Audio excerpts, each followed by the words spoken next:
आज के वीडियो में हम पढ़ेंगे ग्रामर का एक चैप्टर और इस चैप्टर का नाम है एक्टिव एंड पैसिव वॉइस। ये इंग्लिश ग्रामर का एक one of the most important chapter है, एक्टिव एंड पैसिव वॉइस। तो बिना देरी किए चलिए अब हम इस चैप्टर को समझना स्टार्ट करते हैं। कंपेयर दी टू सेंटेंसेस। हम इस दोनों सेंटेंसेस को कंपेयर करेंगे, एक ये पहला है, दूसरा ये। तो जो पहला हमारा सेंटेंस है वो है Tom helps Simi. Tom helps Simi. Tom ने सिमी का मदद किया। टॉम ने सिमी का मदद किया। ठीक है, आप ये ध्यान देखो, इसमें सब्जेक्ट कौन है? टॉम। सब्जेक्ट कौन है? टॉम।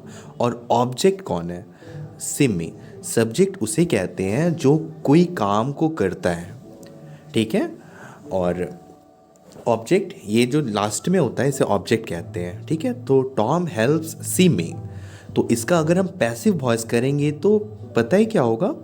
ये हो जाएगा Simi is helped bye Tom. तो आपने एक चीज़ नोटिस किया कि जो एक्टिव वॉइस में सब्जेक्ट रहता है वो पैसिव वॉइस में जाकर ऑब्जेक्ट बन जाता है।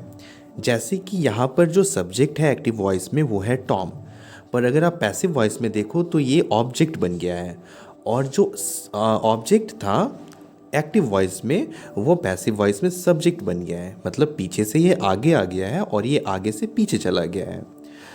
और हमेशा जो पैसिव वॉइस होता है इसमें वर्ब 3 लगता, इसमें वर्ब 3 लगता। आई होप आपको वर्ब 3 पता है क्या होता होगा।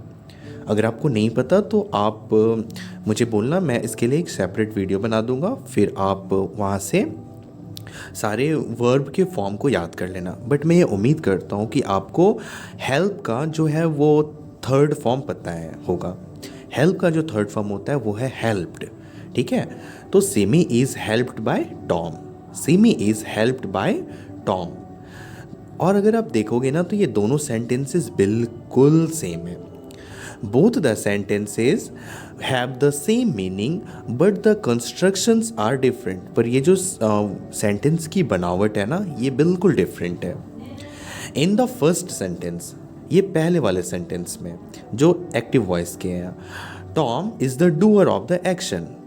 जो ये एक्शन हो रहा है, हेल्प एक्शन हो रहा है ना, ये हेल्प मदद करना एक एक्शन है। तो ये कर कौन रहा है? डूअर कौन है? तो वो है Tom. He does something be he helped. ठीक है, इसने कुछ किया, टॉम ने कुछ किया, और क्या किया उसने? ही हेल्प्ड किसे? तो सेमी को। The verb that expresses the action done by the subject is said to be in the active voice. तो एक्टिव वॉइस किसे कहते हैं?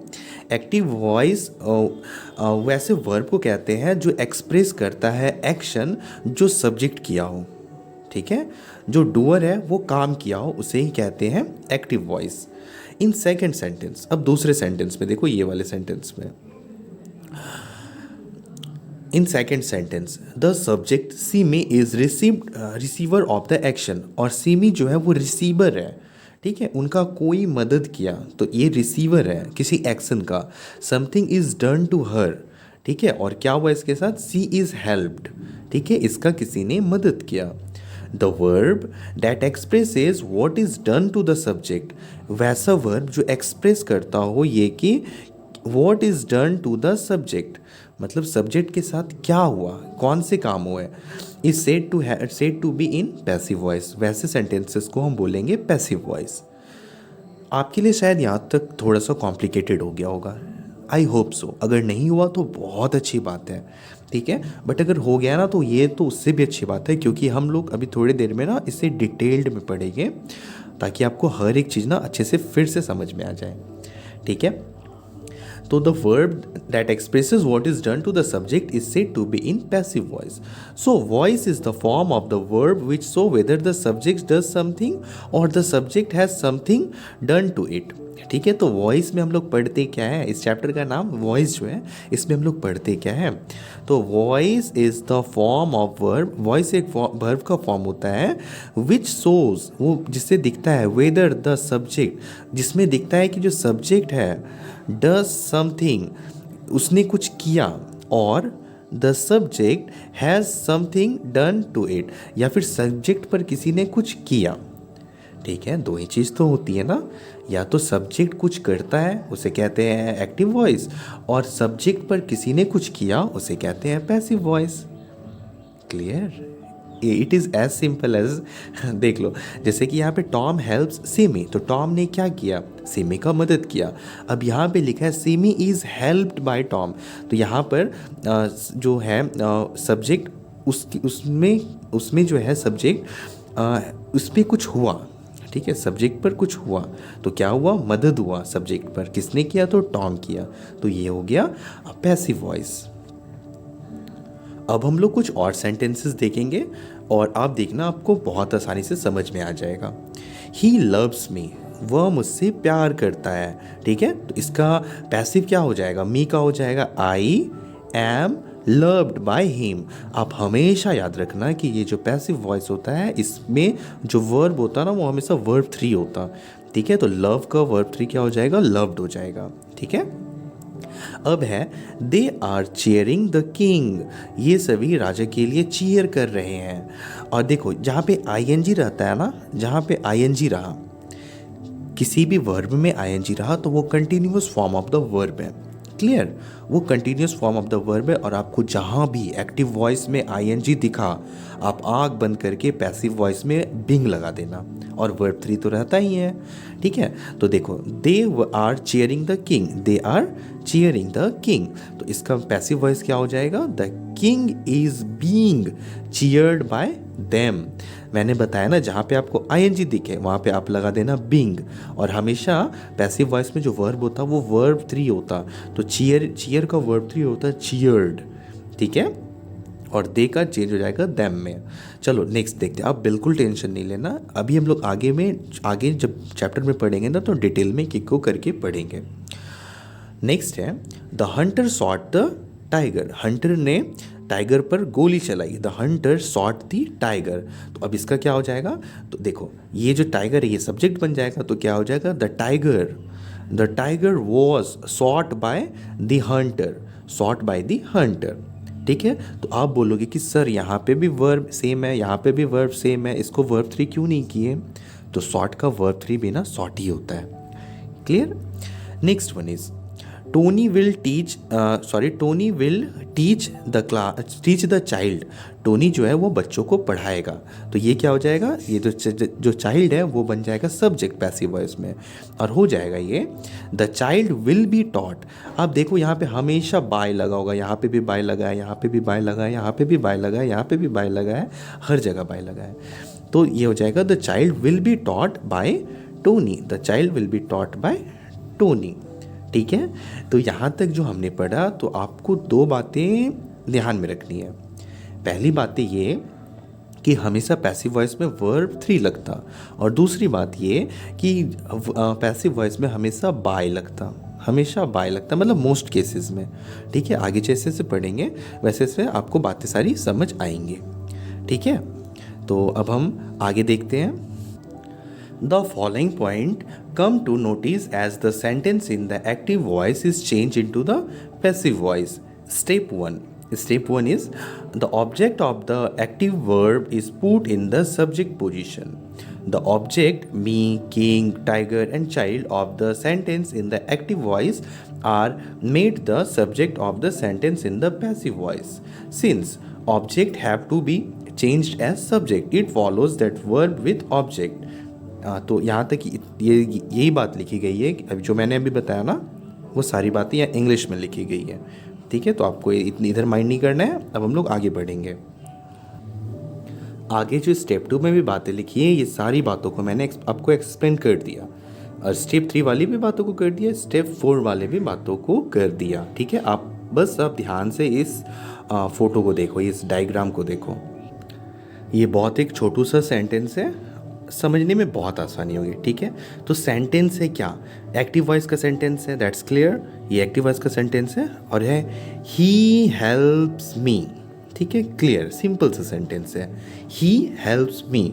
और आपको पता है बहुत अच्छे से कि ये जो मी है ये सब्जेक्ट बन जाएगा पैसिव वॉइस में। तो देखो आई हेल्प का हो जाएगा आई एम हेल्प्ड।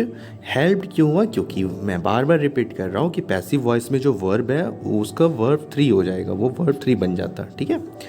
तो आई एम हेल्प्ड, ही का हो जाएगा बाय हिम, और बाय हमेशा लगता। पैसिव वॉइस में बाय हमेशा लगता, कुछ कंडीशंस होते उसमें नहीं लगता, तो उसकी बातें बाद में करेंगे, बट बहुत बार बाय लगता है। क्लियर?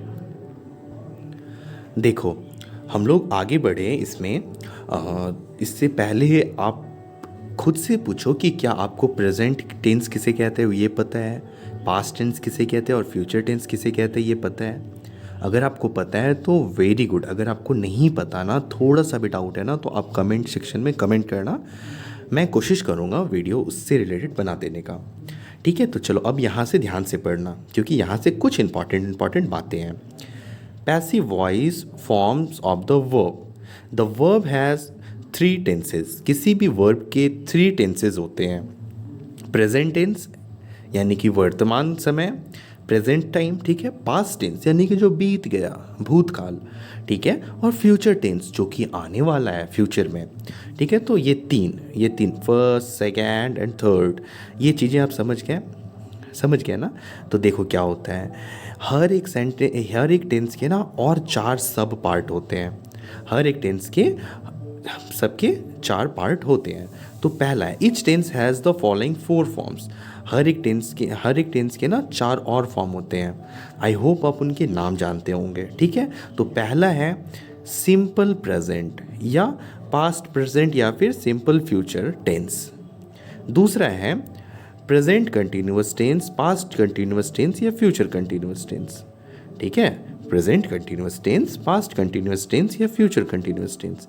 जो तीसरा है उसे कहते हैं present perfect tense, past perfect tense और फ्यूचर परफेक्ट टेंस।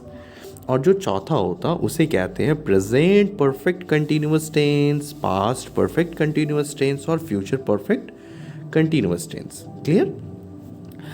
अब हम पढ़ते हैं इसे, देखना अब ध्यान से देखना, क्योंकि अब जो है वो छोटी छोटी बातें हैं बट बहुत इन्फॉर्मेटिव बातें हैं।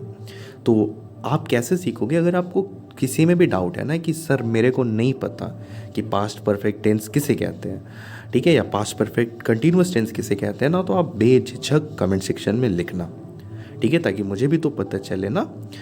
और अगर आपको पता है तो वेल एंड गुड, आप आगे ये वीडियो को देखते रहो। ऑल द फर्स्ट 3 फॉर्म्स, जो पहले 3 फॉर्म्स है, that is the simple, continuous and perfect of the 3 tenses present, past perfect except future continuous tense have the passive form of the verb. The perfect continuous form of the 3 tenses do not have any passive voice form, ठीक है।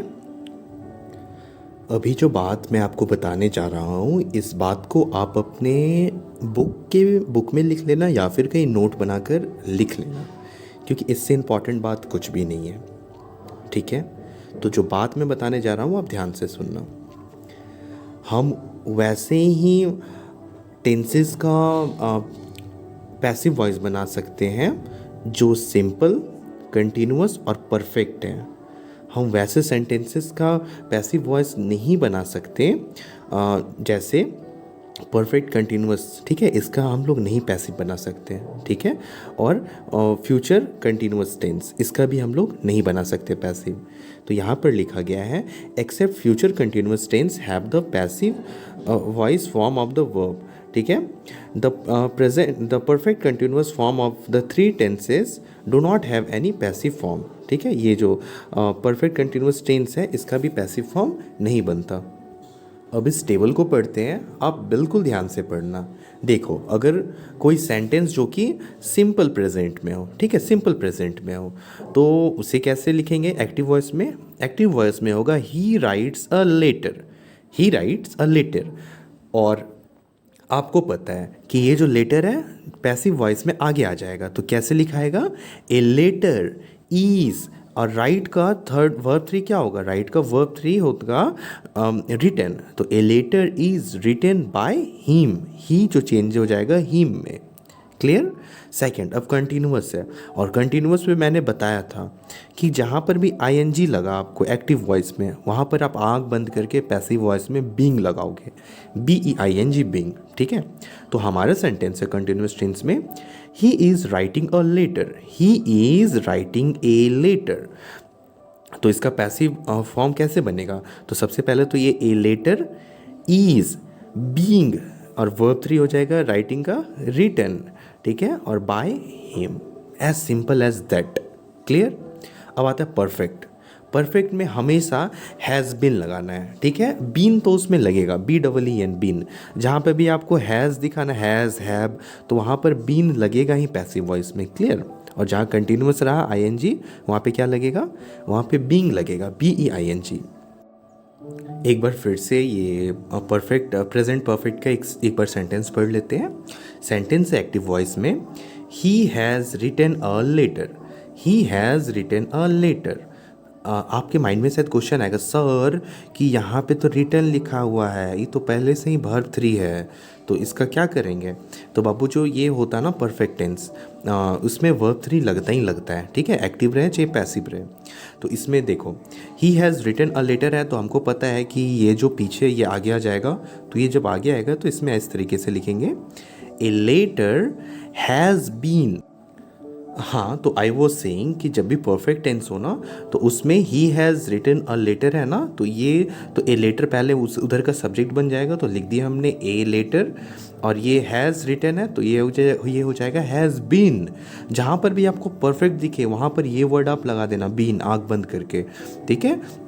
Been written by him, ही change हो जाता है him में, ठीक है। तो आपको समझ आ गया होगा। अब ये है परफेक्ट कंटिन्यूअस, तो इसके बारे में मैंने अभी बताया कि परफेक्ट कंटिन्यूअस का कोई भी ना पैसिव फॉर्म नहीं होता। क्लियर, कोई भी पैसिव फॉर्म नहीं होता। चलो अब आगे देखते हैं। आगे जो हमारा सेंटेंस वो है ये पास्ट सिंपल, ठीक है। तो एक्टिव सेंटेंस है, ही रोट अ लेटर, उसने एक पत्र लिखा, एक लेटर लिखा, ठीक है। तो इसका कैसे हो जाएगा passive? A letter was written by him, ठीक है, a letter was written by him. आप बोलोगे कि सर यहाँ पर इज लगा हुआ था, आपने अभी यहाँ पे बताया इसमें वॉज लगा हुआ है, क्या चक्कर है? तो बाबू ये प्रेजेंट टेंस था, प्रेजेंट टेंस मतलब होता है वर्तमान काल, ये है पास्ट टेंस मतलब होता है भूतकाल, यानी कि जो चीज़ बीत गया, और जो चीज़ बीत गया ना उसके लिए हम लोग वॉज लगाते हैं, और जो चल रहा है उसके लिए हम लोग इज लगाते हैं। क्लियर। तो ये सिंपल पास्ट है, इसीलिए ये जो एक्टिव सेंटेंस है इसमें लिखा हुआ है ही रोट अ लेटर, तो इसका पैसिव क्या हो जाएगा? A letter was written by him. Second जो हमारा सेंटेंस है वो है कंटिन्यूअस फॉर्म में, पास्ट कंटिन्यूअस मतलब जो चल रहा है, तो है he was writing a letter, वह एक लेटर लिख रहा है, ठीक है, लिख रहा है। तो इसका क्या हो जाएगा? ए लेटर, और मैंने आपको पहले ही बताया जहाँ पर आपको ING दिखे वहाँ पर आपको बीइंग लगाना है, BEING बीइंग। तो ए लेटर और वॉज क्यों सर? वॉज इसलिए क्योंकि ये पास्ट है, ठीक है, पास्ट, इसीलिए यहाँ पे वॉज लगा है। अगर ये प्रेजेंट रहता तो ईज लगाते, और अगर फ्यूचर रहता तो उसमें विल लगाते, लेकिन फ्यूचर कंटिन्यूअस टेंस के जैसा कोई उसमें चेंज नहीं होता वॉइस, ठीक है। तो he was writing a letter, a letter was being written by him, verb 3, हमेशा वर्ब 3, ठीक है, पैसिव फॉर्म में हमेशा वर्ब 3। लास्ट जो हमारा है वो है परफेक्ट, ठीक है। आप ये देखो परफेक्ट, पास्ट परफेक्ट, तो है sentence he had written a letter, उसने एक लेटर लिखा, he had written a letter, उसने एक लेटर लिखा। तो इसका हो जाएगा ए लेटर हैड बीन, मैंने बताया ना जहाँ पर भी आपको दिखे परफेक्ट तो वहाँ पे बीन लगता है, जैसे कि यहाँ पे भी परफेक्ट था तो यहाँ पे भी लगाना बीन, तो उसी तरीके से यहाँ पे भी परफेक्ट है तो यहाँ पे भी बीन लगेगा। तो he had written a letter, तो a letter had been written by him, ठीक है। तो इतना यहाँ तक आपको सारी बातें समझ में आई। आप पहले यहाँ तक पढ़ लो अच्छे से, यहाँ बताओ मुझे कमेंट में कि कैसा लगा, कहाँ दिक्कत हुआ। इस वीडियो के टाइम स्टैम्प देख लो और आप मुझे कमेंट करके बताओ कि कितने मिनट में आपको दिक्कत हुआ, ठीक है। और इस वीडियो का अगर पार्ट सेकंड आपको देखना है तो आप कमेंट करके मुझे बताना, या फिर आपको एक व्हाट्सएप का लिंक, व्हाट्सएप नंबर मिलेगा, वहाँ पर आप जाकर मुझे मैसेज करना, मैं आपको पार्ट 2 वीडियो प्रोवाइड कर दूँगा। ठीक है। Thank you so much for watching this video. See you in the next one. और कंसेप्ट हम लोग पढ़ेंगे अब पार्ट सेकंड में कि कैसे इस्तेमाल किया जाता है। Thank you so much for watching.